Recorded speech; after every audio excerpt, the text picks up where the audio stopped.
Vic is here with me. We're in front of the Middletown courthouse on Court Street. He has been brought up on charges. I believe the exact charges are breach of peace in the second degree, obstruction of free passage, criminal trespass in the second degree, and interfering with an officer. And these amount to, in totality, a pretty serious set of charges. Each individual charge isn't that bad, but taken together, that could spell up to more than a year in jail. So we just went into the courthouse and I spoke with the state. The state gave us the file, and they also said that they're going to make contact with Wells Fargo, who I believe is the driving force behind this prosecution, and I think everybody agrees that that's probably the case. So Wells Fargo is going to come back with a response to the state, and that response is most likely going to be that they want Vic to be prosecuted to the fullest extent of each one of those charges. So this has got to do with an incident from last year? Correct. This occurred in April of last year.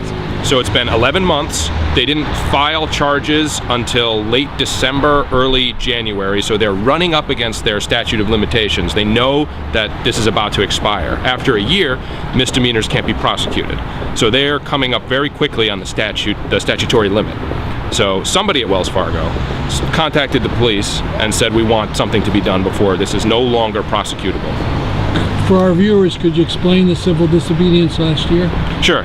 Vic was seated in front of the Wells Fargo. It was down the street, right? In cement barrels. In cement barrels.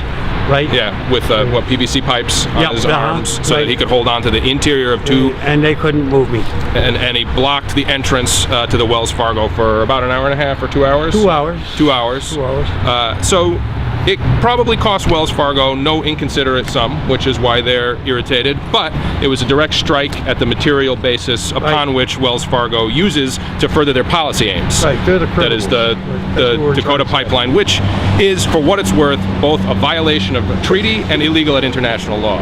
So what did Wells Fargo have to do with the treaty?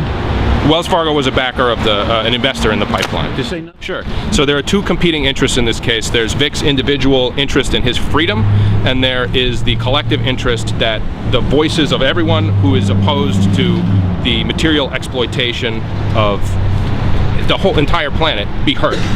So those are in conflict because Vic should remain free and wants to remain free, but the louder that we are, that anyone is, in his defense right now, the less likely it is that the state will drop the case. So there is a very acute balancing test that has to be undertaken to figure out where we're going to fall, whether we want to be very loud and maybe Vic gets shut up. We got time to get even more people down here on the 26th.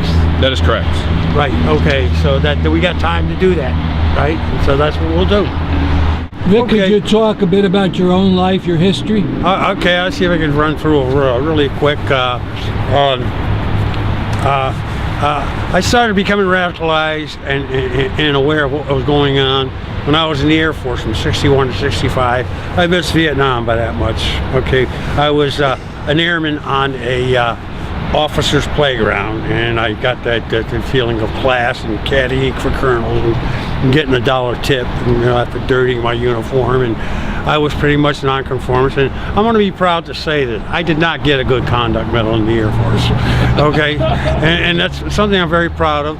And I remember watching the Freedom Riders on television. I said, "Whoa, I wish I was there." And I remember being very, very inspired about Martin Luther King's "I Have a Dream" speech. You know, so by the time I got out of the Air Force, whereby I got a couple of years of college while I was there, I wanted to get involved. And then in '67, that's my first arrest. I got arrested with the Great Boycott thing with Wesleyan students, by the way. I seem to be ending up with Wesleyan students a lot. You know, and I want to say that about Wesleyan students. I love working with the students. The only problem is they move on, and I miss them. Okay, and so I worked odd jobs, all kinds of jobs that were toil. You know, there were a lot of factory jobs. Okay, and but let's see. Yeah, but so 1977. I'm sorry. Yeah, I was unemployed a lot. I drifted around the country for a while looking for America. Couldn't find it.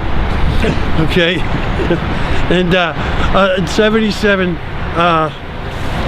lo and behold, they had a jobs program called the Comprehensive Employment Training. I got a job with the state. Now, you don't grow up to say I'm going to be an employment counselor, but I passed the test and they said you're an employment counselor. And I became even more radicalized. Working in the labor department, I watched the jobs slowly, moved on down to the maquiladoros,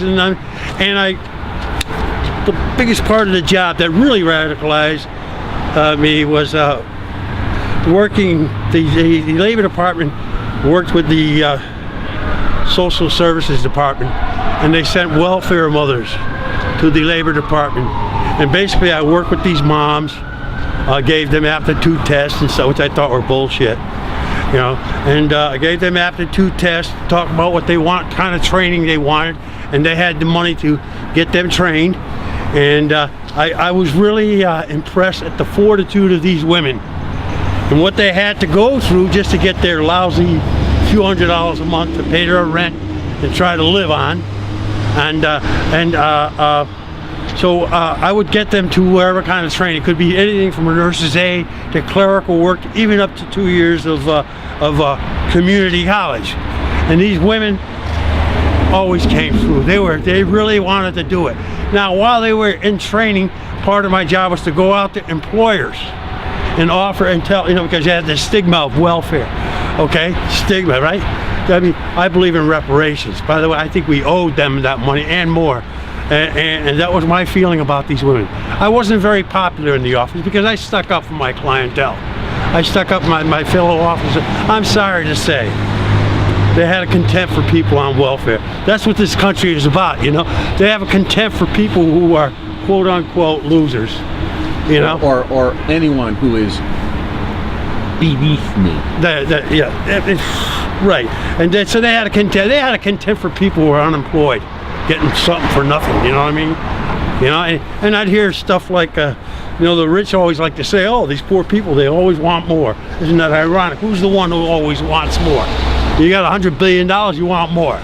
Okay, so I got to see those contradictions. But I go to these employers, and since we had to overcome the stigma, we offered them a tax break to hire the women. Say something like, I forget what it was, 6 months, we paid half the wages.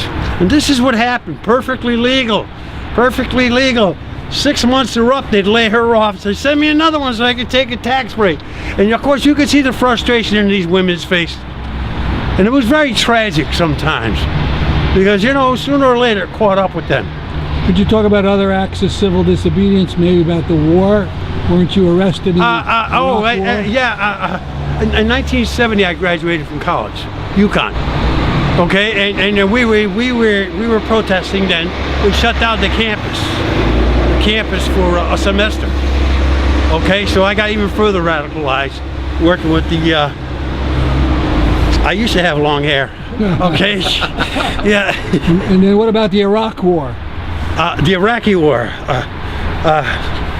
Oh yeah. Well, 2001, October 25th.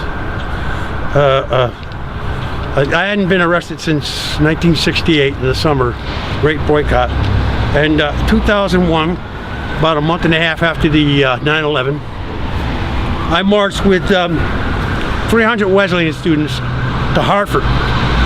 And